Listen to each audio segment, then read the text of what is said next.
At a time when the Himalaya were drawn more by imagination than truth, maps became battlegrounds of discovery, where names, peaks, and borders carried secrets as treacherous as the mountains themselves. It's 2:20 a.m. I'm still buried in the Himalayan Club Journals, century-old field notes from the Himalayas.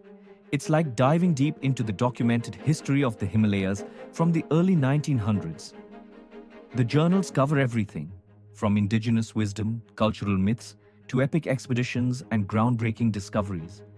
These forgotten stories are brought to life by synthetic voices in the Himalayan Journals podcast.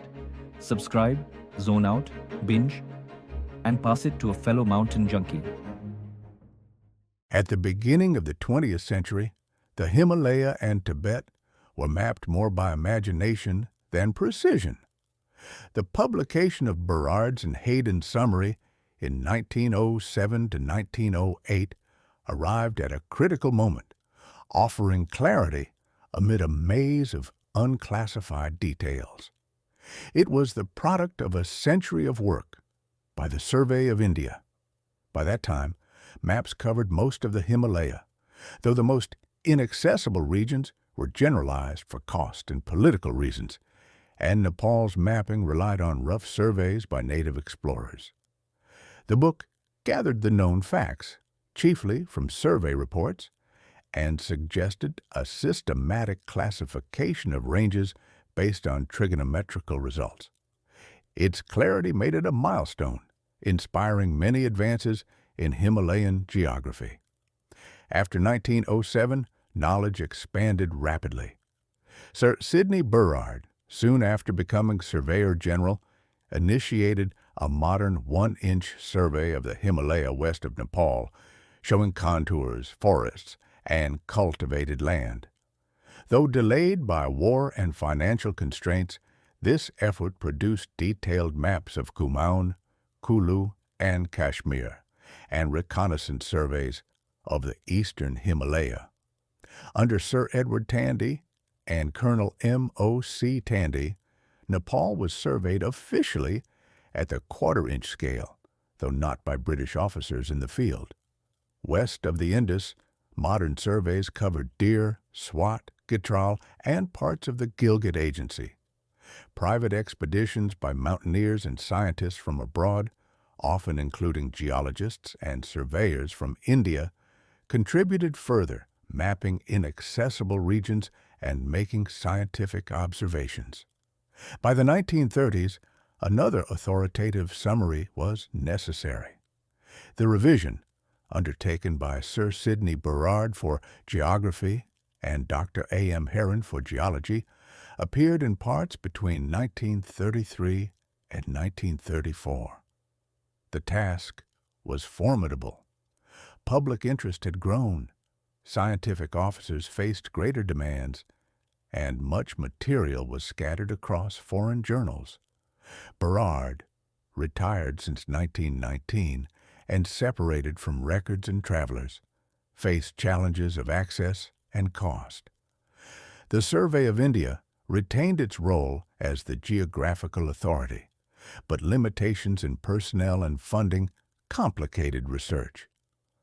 The revised edition followed the original 4-part structure: high peaks, principal ranges, rivers, and geology. Part 1 listed peaks in 5 tables, with official heights and names, total in 86 entries, though Burrard's own updates over 25 years showed 117. Several awkward designations were discarded, while peaks like K3 and Annapurna 1 were grouped correctly.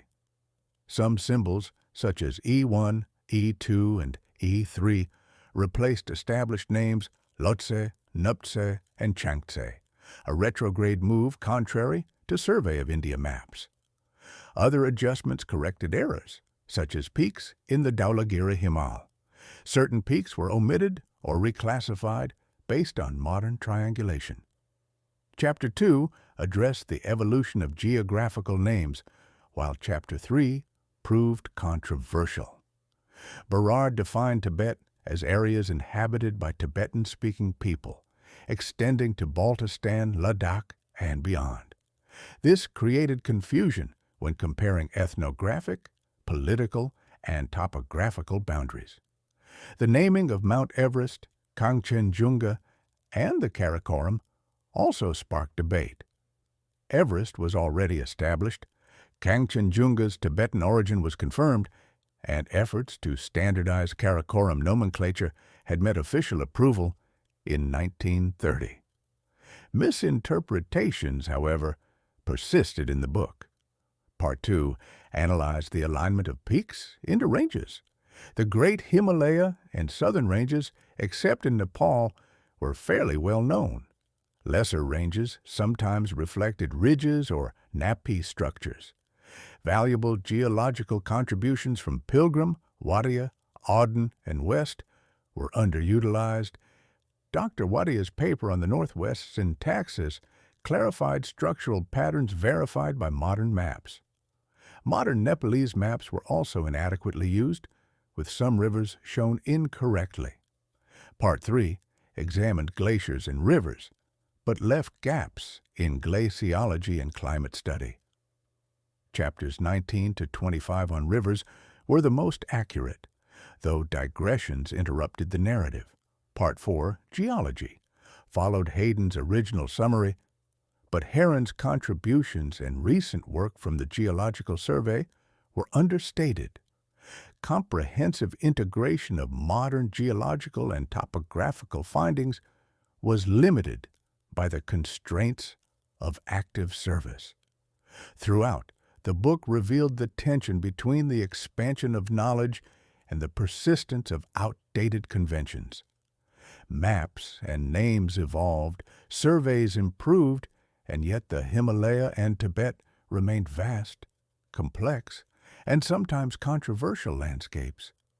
Despite imperfections, the revised edition preserved a foundation for understanding these mountains, their peaks, rivers, and glaciers, awaiting further study to match the extraordinary scale of the ranges themselves.